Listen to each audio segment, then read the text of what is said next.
ተጠባቂዎቹ የአሜሪካው ፕሬዝዳንት ዶናልድ ትራምፕ ባለስልጣናትና ጀነራል በ4 ኪሎ ጠቅላይ ሚኒስትር አብይ አህመድን ሊያገኙ ኢትዮጵያ ተከስተዋል። ፕሬዝዳንት ትራምፕ በህዳሴው ግድብ ላይ ሲያደርጓቸው ከነበሩ ንግግሮች አንጻርም የባለስልጣናቱ ጉብኝት ተጠባቂ ሆኗል። የጠቅላይ ሚኒስትር አብይ አህመድ ምላሽም እንዲሁ ይጠበቃል። ሌላው ከኢትዮጵያ ብሔራዊ ባንክ የቢሊዮን ዶላሮች ናዳ በጨረታ መውጣቱን ቀጥሏል የሚለውን እናያለን። ጤና ይስጥልን፣ ኢትዮ ፍሮንቶች ነን። አብራችሁን ስትቆዩ እነዚህን ጉዳዮች በጥልቀት ተሰማላችሁ። እስከዛው ቻናላችንን ሰብስክራይብ፣ ላይክ እና ሼር እያደረጋችሁ አብራችሁን ቆዩ። የአሜሪካው ፕሬዝዳንት ዶናልድ ትራምፕ ከፍተኛ ባለስልጣንና ጀነራል በ4 ኪሎ ከጠቅላይ ሚኒስትር አብይ አህመድ ጋር ሊነጋገሩ ኢትዮጵያ ተገኝተዋል። ከዚያ አስቀድሞም ለቢሸፍቱ የአየር ኃይል ግቢ ጥቁር እንግዳ ሆነው ተከስተዋል። አንደኛው የአሜሪካው ምክትል የውጭ ጉዳይ ሚኒስትሩ ክሪስቶፈር ላንዳው ሲሆኑ ሁለተኛው ደግሞ የአሜሪካ መከላከያ ሚኒስቴር የአፍሪካ እዝ አዛዥ ጀነራል ዳግቪን አንደርሰን ናቸው። የባለስልጣናቱ የአየር ኃይል ጉብኝት ታዲያ የአሜሪካው ፕሬዝዳንት ዶናልድ ትራምፕ አስተዳደርና ኢትዮጵያ ከታላቁ የህዳሴ ግድብ ጋር በተያያዘ ካሉበት ወቅታዊ ሁኔታ አንጻር መነጋገሪያ ሆኗል። እርግጥ ነው ምክትል የውጭ ጉዳይ ሚኒስትሩ ከዚህ ሰሞነኛ የህዳሴ ግድብ ጋር በተያያዘ ወደ ኢትዮጵያ የመምጣታቸው ነገር እየተጠበቀ የነበረ ቢሆንም በቢሸፍቱ አየር ኃይል ግቢ ለአየር ኃይሉ 9ኛ ዓመት የምስረታ በዓል ማጠቃለያ መገኘታቸው ግን ያልተጠበቀ ነበር። እንግዶቹ በአየር ኃይል ቆይታቸው ለ9ኛ ዓመት የአየር ኃይሉ ምስረታ የተዘጋጀው ኤክስፖ በኢፌድሪ መከላከያ ሰራዊት ጠቅላይ ኤታማዦር ሹም ፊልድ ማርሻል ብርሃኑ ጁላና በአየር ኃይል ዋና አዛዥ ሌተናል ጄኔራል ይልማ መርዳሳ ታጅበው ጉብኝት አድርገዋል። አጠር ያሉ የተመጠኑ ንግግሮችንም ነው ያደረጉት። ይህ የባለስልጣናቱ የቢሸፍቱ አየር ኃይል ጉብኝት ታዲያ በመንግስት መገናኛ ብዙሃን ዘንድ ከፍተኛ ትኩረትንና ሽፋንን አግኝቶ ውሏል። ሁሉም የመንግስት መገናኛ ብዙሃንም ይህን ጉብኝት ሁለቱ ሀገራት ያላቸውን ትብብሮች ለማጠናከር እንደሚያግዝና ወዳጅነታቸውን የሚያጠናክር ተስፋ ሰጭ ጉብኝት አድርገው ሲዘግቡት ውለዋል። ሁለቱ ባለስልጣናት በቢሸፍቱ አየር ኃይል ግቢ በነበራቸው ቆይታም ንግግርን አድርገዋል። በህዳሴ ግድብ ጉዳይ ላይ ለመነጋገር ሳይመጡ እንዳልቀረ ሲነገርላቸው የነበሩት የአሜሪካው ምክትል የውጭ ጉዳይ ሚኒስትር ክሪስቶፈር ላንዳው በመሪያቸው ፕሬዝዳንት ዶናልድ ትራምፕና የውጭ ጉዳይ ሚኒስትሩ ማርኮ ሩቢዮ ስም መገኘታቸውን እንዲሁም በአየር ኃይሉ ምስረታ በዓል ላይ በመታደማቸው ክብር እንዲሰማቸው እንዳደረጋቸው በመግለጽ በተለመደው ዲፕሎማሲያዊ ንግግር ነበር ጉዳያቸውን የጀመሩት። ክሪስቶፈር ላንዳው ኢትዮጵያ ከመምጣታቸው በፊት ግብጽ የነበሩ ሲሆን በዛም ከውጭ ጉዳይ ሚኒስትሩ ባድር አብደላቲ ጋር ስለ ህዳሴው ግድብ አውርተዋል። የግብጹ የውጭ ጉዳይ ሚኒስትርም የትራምፕን የህዳሴ ግድብ አሸማጋይነት እንደሚቀበሉም ነው የገለጹላቸው። አሁን ደግሞ ይህንኑ የህዳሴ ግድብ ጉዳይ ለጠቅላይ ሚኒስትር አብይ አህመድ ያደርሳሉ ተብሎ ይጠበቃል። እኚሁ የአሜሪካው ምክትል የውጭ ጉዳይ ሚኒስትር የአሜሪካና የኢትዮጵያ አየር ኃይል ግንኙነትን ከምስረታ ጀምሮ የነበረ እንደነበር በማስታወስ ይህም ተጠናክሮ መቀጠሉ ከወታደራዊ ግንኙነት ባሻገር ፖለቲካዊ አጋርነቶችን የሚያጠናክራሉ ነው ያሉት። በዚህም በቀጠናው ካለው የደህንነት ስጋት አንጻር አሜሪካ ከኢትዮጵያ ጋር ያላትን ግንኙነት እንደ አንድ ሀገር ብቻ ሳይሆን በቀጠናው ያለውን ይህን ስጋት ለመመከት እንደምታግዝ አንድ ኃይል ነው ብለዋል። ይህም አጋርነት በቀጣይ የቀጠናውን ችግርና ስጋቶችን በጋራ ለመፍታት የሚያስችል እድል መኖሩን ይነግረናል ሲሉ የገለጹ ሲሆን ወደ ኢትዮጵያ የመጣሁትም ከመሪያችሁ ጋር ትብብሮች መጠናከር በሚችሉባቸው ሁኔታዎች ላይ ለመምከር ነው ብለዋል። Secretary Rubio was very disappointed a few months ago when he was unable to come to Ethiopia. He was supposed to be here last year in recognition of the deep ties between our two countries and the importance of Ethiopia, not only as a country in its own borders, but as really a very important force in the region. And we think together we can play a stronger role to resolve some of the regional conflicts, and so I am here in Ethiopia to discuss with your leadership how we can ምክትል የውጭ ጉዳይ ሚኒስትሩ በቀጠናው ስልቶች ዙሪያ ከኢትዮጵያ ጋር አብረን በመንሰራባቸውና ትብብራችንን በመናጠናከርባቸው ጉዳዮች ላይ ከኢትዮጵያ መሪ ጋር ለመነጋገር መምጣታቸውን ቢገልጹም ሀገራቸው አሜሪካና ኢትዮጵያ ከሰሞኑ በህዳሴ ግድብ ምክንያት ያሉባቸው ሁኔታ ሰውየው ለቀጠናዊ ጉዳዮች ብቻ መጣው ያሉትን ነገር ለመቀበል ያዳግታል። ፕሬዝዳንት ዶናልድ ትራምፕ ከቅርብ ጊዜያት ወዲህ በታላቁ የኢትዮጵያ ህዳሴ ግድብ ላይ እያነሷቸው ያሉ ሐሳቦች በኢትዮጵያ በኩል ይህን የሚባል ይፋ ምላሽ ባይሰጥባቸው መሆናቸውም በብዙዎች ዘንድ ሉዓላዊት ሀገርን እንደመዳፈር ተቆጥሯል። ፕሬዝዳንት ዶናልድ ትራምፕ የኢትዮጵያ ግድብ በአሜሪካ ገንዘብ ስለመሰራቱ ግድቡ ግብፅን እየጎዳ ስለመሆኑ የገለጹ ሲሆን በቅርቡ ለግብፅ በላኩት ደብዳቤ ደግሞ ግብፅና ኢትዮጵያን ማደራደር መጀመር እንደሚፈልጉ በመግለጽ ለግብፅ ፍላጎት መሟላት የሚያደርጉትን ጥረት ጥርት ባለ ቋንቋ አስቀምጠዋል። የህዳሴው ግድብም ግብፅ ከአሜሪካ የኢኮኖሚ ተጠቃሚነት ጋር በቀጥታ ይያያዛል ለሚባለው የጋዛ መልሶ ግንባታ ይኖራታል ተብሎ ለሚታሰበው አስተዋጽኦ የቀረበ የትራምፕ መስዋዕት ሳይሆን እንዳልቀረም ተገምቷል። በቅርቡ በስዊዘርላንድ ዳቮስ ይፋ የተደረገው የጋዛ ከተማ የመልሶ ግንባታ እቅድም ትራምፕ በቅርብ ጊዜ ይህን ፍላጎታቸውን እውን ለማድረግ መነሳታቸውን የጠቆመ ሲሆን በዚህ ስብሰባ ማግስት የምክትል የውጭ ጉዳይ ሚኒስትሩ የኢትዮጵያ ጉብኝት በቀጥታ ከዚህ ጉዳይ ጋር የተያያዘ ነው የሚለውን ግምት እንዲበረታ እድል ፈጥሯል። ክሪስቶፈር ላንዳው በአየር ኃይሉ የምስረታ በዓል ላይ ያደረጉት ዲፕሎማሲያዊ ንግግር ግምቶችን አጠናክሯል። በቀጣይ ከጠቅላይ ሚኒስትር አብይ አህመድ ጋርም ይገናኛሉ ተብሎ ይጠበቃል።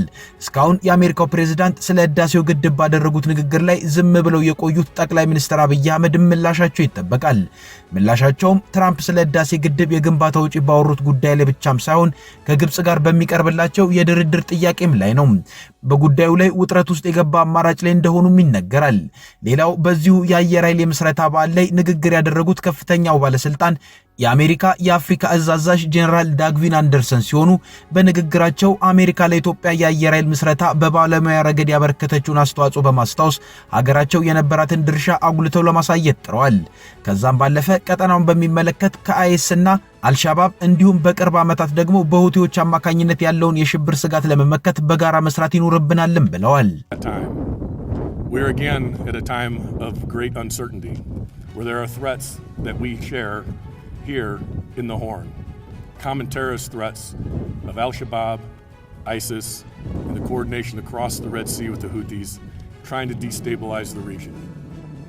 We have to work together in order to address these threats. And again, that's why it's my honor to be here today, sharing in your 90th anniversary. 1935 is when የጥቁር ገበያው የውጭ ምንዛሬ ዋጋ መናር ያስደነገጠው የኢትዮጵያ ብሔራዊ ባንክ በአንድ ቀን ብቻ ግማሽ ቢሊዮን የአሜሪካን ዶላር ወይንም 500 ሚሊዮን የአሜሪካን ዶላርን ለባንኮች በጨረታ ሽጧል። ባንኩ ማክሰኞ ጥር 19 ቀን 2018 ዓ.ም የሸጠው ግማሽ ቢሊዮን የአሜሪካን ዶላር መጀመሪያ ላይ ካወጣው የ3 ወራት እቅድም በላይ ነው። ብሔራዊ ባንኩ ከጥር እስከ መጋቢት ወር ለባንኮች እሸጠዋለሁ ያለው ዶላር በጥቅሉ 420 ሚሊዮን የአሜሪካን ዶላር ነበር። ነገር ግን በመሃል በገበያው ላይ የተፈጠረው የውጭ ምንዛሪ ገበያ ምስቅልቅልና የጥቁር ገበያው ዋጋ መናር ለ3 ወራት ካሰበው የውጭ ምንዛሬ በላይ በአንድ ቀን ለባንኮች እንዲሸጥ እንዳደረገው ታውቋል። ብሔራዊ ባንኩ ከቅርብ ጊዜ ወዲህ ለባንኮች በጨረታ እያወጣው ያለው የውጭ ምንዛሬ መጠን በእጅጉ እየጨመረ ነው። ከጥቅምት ወር አንስቶ እስካሁን በጨረታ የሸጠው የውጭ ምንዛሬም 1 ቢሊዮን 40 ሚሊዮን የአሜሪካን ዶላር ነው። ጭራሽ ማክሰኞ ጥር 19 ቀን 2018 ዓ.ም በአንድ ቀን በታሪክ ለመጀመሪያ ለሚባል ጊዜ ለ25 ባንኮች ግማሽ ቢሊዮን የአሜሪካን ዶላርን ወይንም 500 ሚሊዮን የአሜሪካን ዶላርን ሸጧል። ለባንኮቹ የተሸጠበት የ1 ዶላር አማካይ ዋጋም 154 ብር ከ81 ሳንቲም ሆኗል። ገበያው ላይ የውጭ ምንዛሬ እጥረት መኖሩን የሚያሳየውም ብሔራዊ ባንክ 500 ሚሊዮን ዶላር ነው የሚሸጠው ብሎ ጨረታን አውጥቶ የተጫረቱት ባንኮች የጠየቁት ግን 592 ሚሊዮን የአሜሪካን ዶላር ነው። በሌላ በኩል የኢትዮጵያ ብሔራዊ ባንክን በአንድ ቀን ይህን ሁሉ በታሪክ ታይቶ የማይታወቅ የውጭ ምንዛሬን ለጨረታ እንዲያወጣ ያደረገው ገበያው ላይ ባጋጠመው የውጭ ምንዛሬ እጥረት ሳቢያ የጥቁር ገበያው ወይንም የትይዩ ገበያው የውጭ ምንዛሬ ዋጋ መናሩ ነው። ባለፉት ቀናት በውጭ ምንዛሬ የጥቁር ገበያ ላይ የአንድ የአሜሪካን ዶላር ዋጋ 190 ብርን እስከ መሻገር ደርሶ ነበር። ይህም ከባንኮች ጋር ያለውን ልዩነት በአንድ ዶላር ወደ 40 ብር እየተጠጋ ነበር ማለት ነው። ብሔራዊ ባንክም በዚህ ደንግጦ ነው በአንድ ቀን ግማሽ ቢሊዮን ዶላርን ለባንኮች የሸጠው። ታዛቢዎች እንደሚሉት በኢትዮጵያ የውጭ ምንዛሬ ጥቁር ገበያ የናረው በሁለት ምክንያቶች ነው። አንዱ የቻይና አዲስ ዓመት ስለደረሰ፣ ቻይኖች ደግሞ በአዲስ ዓመታቸው ወቅት ለሳምንታት ስራቸው ስለሚዘጋ፣ አብዛኛው የኢትዮጵያ ነጋዴ ደግሞ ምርትን የሚያመጣው ከቻይና ስለሆነ የቤጂንግ ገበያ በበዓል ምክንያት ሳይዘጋ ምርትን ለማምጣት እየተሯሯጡ ስለሆኑ የውጭ ምንዛሬ ፍላጎቱም በዚያው ልክ ስለጨመረ የተፈጠረ ነው። በሌላ በኩል ደግሞ በኢትዮጵያ ገበያ ውስጥ ያጋጠመውን የውጭ ምንዛሬ እጥረትን ተከትሎ አስመጪዎች በመደበኛ መልኩ ከባንኮች የውጭ ምንዛሬን ለማግኘት በእጅጉ እየተቸገሩ ስለሆነ የሚፈልጉትን ምርት ለማምጣት ጥቁር ገበያውን እንደ አማራጭ በብዛት መጠቀማቸው ነው ዋጋውን ከፍ እንዲል ያደረገው። አስመጪዎቹ ህገወጥ እንዳይባሉም ለሚያስመጡት ምርት ትንሽ የውጭ ምንዛሬን ከባንክ ይወስዱና ቀሪውን ከጥቁር ገበያ ይሞሉታል። ይህ ማለት BYD ለምትባለው የኤሌክትሪክ መኪና አንድ አስመጪ ይህንኑ መኪና አስመጣለሁ ብሎ ከባንክ $500 ብቻ ይወስድና ቀሪውን አብዛኛውን የመኪናውን ማስመጫ የውጭ ምንዛሬ ደግሞ ከጥቁር ገበያ ሲያሟሉ ነው የቆዩት። $500 ከባንክ የምትወሰደው ምርቱ የመጣው በህጋዊ መንገድ ሌተር ኦፍ ክሬዲት ተከፍቶ ነው ለማለት ነው። አስመጪዎች በዚህ መንገድ የውጭ ምንዛሬ ፍላጎታቸውን ማሟላታቸው የጥቁር ገበያውን ማስፋፋት ብቻ ሳይሆን ዋጋውን አንሮት ከባንክ ጋር ያለውን የዋጋ ልዩነት አስፍቶታል። ነገሩ ያሳሰበው ብሔራዊ ባንክ ባልተለመደ ሁኔታ በዕለተ እሁድ አንድ መመሪያን ለባንኮች እንዲያስተላልፍ አድርጎታል። ይህም ሁሉም ባንኮች ለተመረጡ የገቢ ዕቃዎች የብድር ሰነድ ሌተር ኦፍ ክሬዲት ወይንም ሌሎች የክፍያ መንገዶችን ሲፈቅዱ የኢትዮጵያ ጉምሩክ ኮሚሽን የሚያወጣውን ተመን እንዳመላካች ዋጋ እንዲጠቀሙ ግዴታ የጣለ ነው። ባንኩ ውሳኔውን ያስተላለፍኩት በቅርቡ ባደረኩት ክትትል ባንኮች ለውጭ ምንዛሬ ለመፍቀድ የሚጠቀሙባቸው ዋጋዎች ከጉምሩክ ኮሚሽን የማጣቀሻ ዋጋዎች ጋር ሲነጻጸሩ ከፍተኛ ልዩነት እንዳላቸው ስላረጋገጥኩ ነው ብሏል። ይህም ማለት ብሔራዊ ባንክ አስመጪዎች ለሚያስመጡት ዕቃ ህጋዊ ሰነድን ለማግኘት ብቻ በባንኮች በቂ የውጭ ምንዛሬን ስለማያገኙ ለዕቃው የማይመጥን የውጭ ምንዛሬን ከባንክ ይወስዱና ቀሪውንና ብዙውን የውጭ ምንዛሬ ከጥቁር ገበያ እየሞሉት እንደሆነ ደርሼበታለሁ እያለ ነው። አስመጪዎች ምርቶችን ያመጡበትን አነስተኛውን የውጭ ምንዛሬ ሪፖርት ያድርጉ እንጂ የጉምሩክ ኮሚሽን ግን ለሚያስከፍለው ቀረጥ ሲል የምርቶቹን ትክክለኛ ዋጋ ይጠቀማል። በዚያም ነው ለምርቶች ማስመጫ ተብሎ ከባንኮች የሚወጣው ዶላርና የምርቱ ዋጋ አለመመጣጠኑ የታወቀው። ነገሩም የጥቁር ገበያውን ዋጋ በማናር ገበያውን ረብሾታል። ለዛም ነው ብሔራዊ ባንክ ባንኮች የውጭ ምንዛሬን ስትፈቅዱ ጉምሩክ ኮሚሽን የሚጠቀመውን ዋጋ ተጠቀሙ የሚል ግዴታን ያስቀመጠው። 500 ሚሊዮን ወይንም ግማሽ ቢሊዮን ዶላርን በአንድ ቀን ለጨረታ ያቀረበው ባንኮች ባሸነፉት የውጭ ምንዛሬ ለደንበኞቻቸው በቂ የውጭ ምንዛሬን ፈቅደው የጥቁር ገበያውን እንዲያዳክሙት ነው። ሁኔታው ግን መንግስት ከ2016 ዓ.ም ሐምሌ ወር አንስቶ የኢትዮጵያ ብር የውጭ ምንዛሬ ተመን በገበያ እንዲወሰን ያደረገውን የፖሊሲ ለውጥ ላይ ግዙፍ የስኬታማነት ጥያቄን የሚያስነሳ ነው። ያኔ የብር የውጭ ምንዛሬ ተመን ለገበያ ሲተው የኢትዮጵያ የውጭ ንግድ አድጎ የውጭ ምንዛሬ እጥረትም ታሪክ ይሆናል ተብሎ የብሔራዊ ባንክ ስራም አልፎ አልፎ ገበያው ሲረበሽ የውጭ ምንዛሬ በጨረታ እያወጣ ገበያውን ማረጋጋት ነው ተብሎ ነበር። ነገር ግን የውጭ ምንዛሬ ላይ ያሉ ችግሮች ይበልጥ መባባሳቸው ነው እየታየ ያለው። ብሔራዊ ባንክም አልፎ አልፎ ገበያን አረጋጋለሁ ቢልም ገበያን ማረጋጋት ግን የሁል ጊዜ ስራ ሆኖ ነው የቆየው። የማለት ገበያው በራሱ መረጋጋት አልቻለም ማለት ነው። እንደሚባለው ከሆነ መንግስት ከዓለም አቀፉ የገንዘብ ተቋም IMF እና ዓለም ባንክ ጋር ተስማምቶ ፖሊሲያቸውን ብድርን ለማግኘት ብሎ መፈጸም ከጀመረ አንስቶ ከቡናና ወርቅ ውጪ እንደተባለው የሌሎች ዘርፎች የውጭ ንግድ አላደገም። የወርቅ የውጭ ንግድ ያደገው ደግሞ መንግስት በወሰደው እርምጃ ብቻ ሳይሆን በዓለም አቀፍ ገበያ የወርቅ ዋጋ በከፍተኛ ደረጃ ስላደገ ነው። አሁንም ቢሆን ብሔራዊ ባንክ ወደ ገበያው የሚያስገባው የውጭ ምንዛሬ በወርቅ የተገኘ ነው።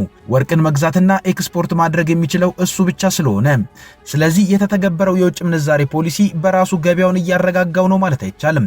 ብሔራዊ ባንክ በየጊዜው እየመጣ የሚሸጠው ዶላርም ጥቁር ገበያን ሸሸ ወይንስ አፈገፈገ የሚል ጥያቄን ከማስነሳት ያለፈ ፋይዳ ላይኖረው ይችላል። ከኢትዮ ፍሮንት የዛሬ ጉዳያችን ይኸው ነበር። አብራችሁ ስለቆያችሁ እናመሰግናለን። ቻናላችንን ሰብስክራይብ አድርጉልን።